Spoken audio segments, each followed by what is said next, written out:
نبی کریم صلی اللہ علیہ وآلہ وسلم مقام تبوک کی طرف جا رہے تھے تو قوم سمود کے علاقے حجر میں رکے۔ لوگوں نے ان کنوؤں سے پانی بھرا جہاں سے قوم سمود کے لوگ پانی بھرا کرتے تھے۔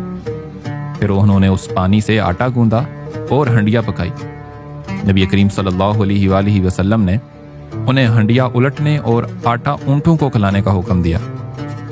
پھر نبی کریم صلی اللہ علیہ وآلہ وسلم نے لوگوں کو ایسی جگہ ٹھہرنے سے منع فرمایا جہاں کسی قوم پر عذاب نازل ہوا ہو، اور فرمایا مجھے خدشہ ہے کہ کہیں تم پر بھی وہ عذاب نہ مسلط کر دیا جائے جو ان پر مسلط ہوا، اس لیے ایسی جگہ پر مت جاؤ۔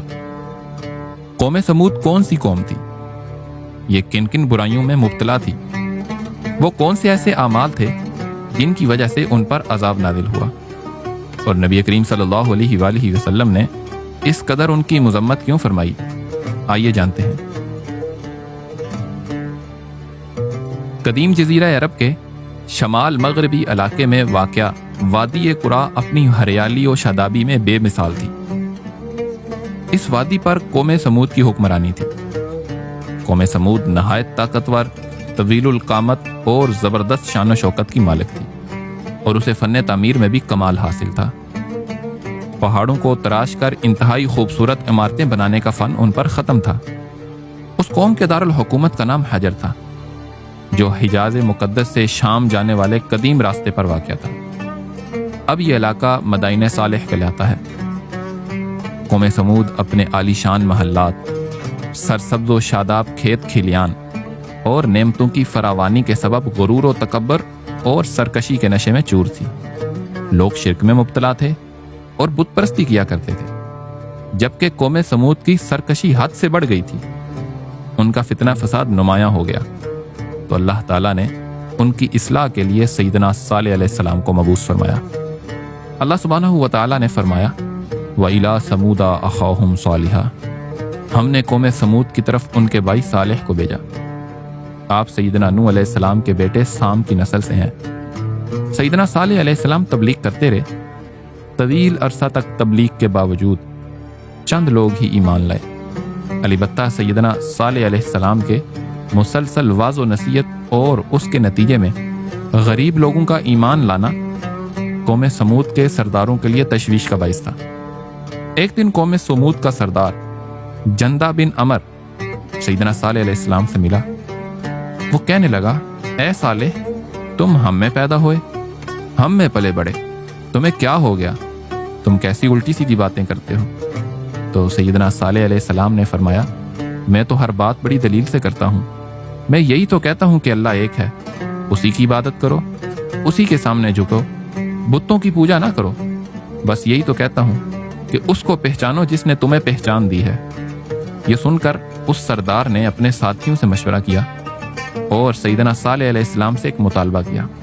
کہنے لگا، اے صالح، اگر تم سچے ہو تو ایک کام کرو، اس سامنے والے پہاڑ سے ایک ایسی اونٹنی برآمد کر دو جو حاملہ ہو اور اتنا دودھ دے کہ ہمارے ساتوں قبیلے جی بھر کر پئیں، اور اس سے جو بچہ پیدا ہو وہ بالکل اپنی ماں جیسا ہو۔ سیدنا صالح علیہ السلام نے ان سے فرمایا، اگر میں تمہاری شرط پوری کر دوں تو کیا تم اللہ پر ایمان لے آؤ گے؟ وہ کہنے لگے، اگر ایسا ہو جائے تو پھر ہم تمہاری بات مان لیں گے اور تمہارے رب پر ایمان لے آئیں گے۔ تو سیدنا صالح علیہ السلام نے اللہ عز و جل سے دعا فرمائی۔ اللہ سبحانہ و تعالیٰ نے اپنے نبی کی دعا کو قبول فرمایا، اور دیکھتے ہی دیکھتے چٹان شق ہو گئی اور اس میں سے ایک طویل القامت خوبصورت اونٹنی برآمد ہوئی، جس میں وہ سب خوبیاں تھیں جن کی قوم سمود نے فرمائش کی تھی۔ بجائے اس کے کہ وہ یہ منظر دیکھ کر ایمان لے آتے، وہ سرکش قوم کہنے لگی کہ اس کا بچہ کہاں ہے؟ شرائط میں تو یہ بھی شامل تھا کہ وہ اونٹنی ایک بچہ جنے گی۔ قبیلے والوں کا یہ کہنا ہی تھا کہ اونٹنی کے بطن سے ایک بچہ پیدا ہو گیا اور وہ ماں کے ارد گرد گھومنے لگا۔ یہ حیرت انگیز منظر دیکھ کر قوم سمود لاجواب ہو گئی، لیکن کچھ ہی لوگ ایمان لائے۔ اب قوم کے سرداروں کو یہ خطرہ لاحق ہو گیا کہ کہیں سارے لوگ ہی ایمان نہ لے آئیں، لہذا وہ آگے بڑھ کر کہنے لگے کہ تم اس اونٹنی کے لیے اپنے باپ دادا کا مذہب چھوڑ دو گے؟ اس کا حقیقت سے کیا تعلق ہے؟ یہ تو ایک جادو تھا جو صالح نے کر دیا۔ قوم سمود نے ایمان لانے سے وعدہ خلافی کی، تو سیدنا صالح علیہ السلام نے فرمایا، یہ اللہ کی بھیجی ہوئی اونٹنی تمہارے لیے ایک نشانی ہے، یہ جس کھیت سے گھاس کھائے اسے کھانے دو، میں وعدہ کرتا ہوں یہ جس کھیتی سے کھائے گی اس کی فصل دگنی ہو جائے گی، اور ایک دن تم سب لوگ کنویں سے پانی پیو گے اور دوسرے دن یہ اونٹنی پانی پیے گی، البتہ اسے کچھ نہ کہنا ورنہ اللہ کا عذاب آئے گا۔ اونٹنی اور اس کا بچہ سارا دن نخلستان میں چلتے رہتے، وہ اونٹنی جتنا پانی پیا کرتی اتنا ہی دودھ بھی دیا کرتی، جس سے قوم سمود کے قبیلے سیراب ہوا کرتے تھے۔ مورخین لکھتے ہیں کہ اس اونٹنی کے متعلق دو قسم کے خیالات والے لوگ پیدا ہو گئے، ایک وہ جو اونٹنی سے فائدہ حاصل کر کے خوشحال ہو رہے تھے، اور دوسرے وہ جاگیردار قسم کے لوگ تھے جن کی سرداری اس اونٹنی کی وجہ سے خطرے میں پڑ گئی تھی، کیونکہ لوگ اب ان کی طرف کم اور اونٹنی کی طرف زیادہ متوجہ تھے۔ جب ان کے اقتدار کو خطرہ ہوا تو انہوں نے اونٹنی کو اپنے رستے سے ہٹانے کا فیصلہ کیا اور سیدنا صالح علیہ السلام کی اس بات کو نظر انداز کر دیا کہ اس اونٹنی کو کچھ مت کہنا ورنہ عذاب آئے گا۔ امام ابن جریر اور دیگر مفسرین نے نقل کیا ہے کہ قوم سمود میں دو مالدار عورتیں تھیں، ایک کا نام صدوقہ تھا، اس کا شوہر ایمان لے آیا تو اس نے اپنے شوہر سے علیحدگی اختیار کی۔ صدوقہ نے اپنے چچا زاد کو بلایا اور شرط رکھی کہ وہ اگر اونٹنی کی کونچیں کاٹ ڈالے تو وہ اسے اپنا لے گی۔ دوسری عورت کا نام انیزہ تھا، یہ ایک بوڑھی عورت تھی، اس کی 4 جوان بیٹیاں تھیں۔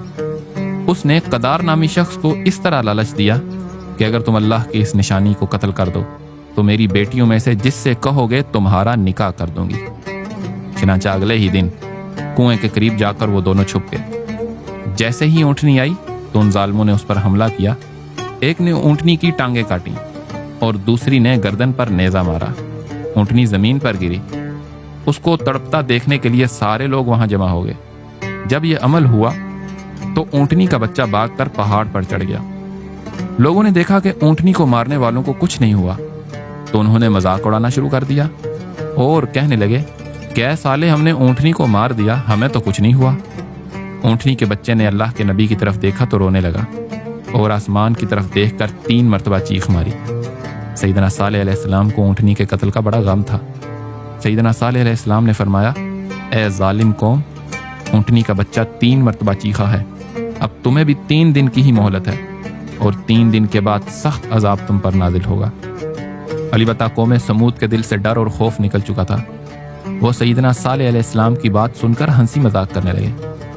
سیدنا صالح علیہ السلام نے فرمایا، پہلے دن تمہارے چہرے زرد ہو جائیں گے، دوسرے دن رنگ سرخ ہو جائیں گے، اور تیسرے دن تمہارے چہروں پر نحوست پوری طرح عیاں ہو جائے گی، یعنی وہ سیاہ پڑ جائیں گے، اور پھر تم پر عذاب الہی نازل ہوگا۔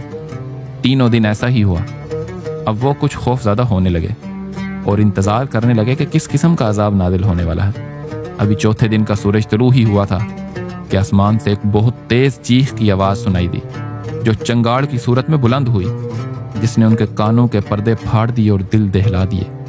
چیخ کی آواز کے ساتھ ہی ان کی روحیں جسموں کا ساتھ چھوڑنے لگیں، وہ اپنی اپنی جگہوں پر اوندے پڑے سسک سسک کر ختم ہو گئے۔ کچھ ہی دیر میں مضبوط محلوں اور قلعہ نما مکانوں میں رہنے والی طاقتور قوم تنکوں کی طرح بکھر گئی، اور کفر و شرک میں مبتلا، غرور و تکبر میں ڈوبے ہوئے لوگوں کا شاندار اور بارونق شہر خاموشہ میں تبدیل ہو کر ہمیشہ کے لیے نشان عبرت بن گیا۔ اللہ سبحانہ و تعالیٰ نے ارشاد فرمایا، فلما جاء امرنا، پھر جب ہمارا حکم آ پہنچا، نجینا صالحا والذین آمنوا معه برحمت منا، تو ہم نے صالح اور ان کے ساتھ ایمان لانے والوں کو اپنی رحمت سے بچا لیا۔ ومن خزي یومئذ ان ربک هو القوی العزیز، اور اس دن کی رسوائی سے نجات دی، بے شک آپ کا رب بڑا ہی طاقتور غالب ہے۔ وَأَخَذَ الَّذِينَ ظَلَمُوا الصَّيْحَةُ فَأَصْبَحُوا فِي دِيَارِهِمْ جَاثِمِينَ كَأَن لَّمْ يَغْنَوْا فِيهَا أَلَا إِنَّ ثَمُودَ كَفَرُوا رَبَّهُمْ أَلَا بُعْدًا لِّثَمُودَ۔ اور ظلم کرنے والوں کو ایک چنگاڑ نے پکڑ لیا تو وہ اپنے گھروں میں اوندے پڑے رہ گئے، گویا وہ کبھی اس میں بسے ہی نہ تھے۔ یاد رکھو قوم سمود نے اپنے رب کا انکار کیا، اور یاد رکھو قوم سمود پر پھٹکار ہے۔ اللہ سبحانہ و تعالیٰ نے اس عذاب سے سیدنا صالح علیہ السلام اور ان پر ایمان لانے والوں کو محفوظ رکھا۔ قوم سمود اپنی سرکشی، سیدنا صالح علیہ السلام کی نافرمانی، وعدہ خلافی اور شاعراللہ کی بے حرمتی کی وجہ سے عذاب کا نشانہ بنی۔ آج ہم میں بھی وعدہ خلافی اور شاعراللہ کی بے قدری جیسی برائیاں عروج پہ ہیں۔ اللہ سبحانہ و تعالی اپنے حبیب صلی اللہ علیہ وآلہ وسلم کے صدقے ہماری مغفرت فرمائے، آمین۔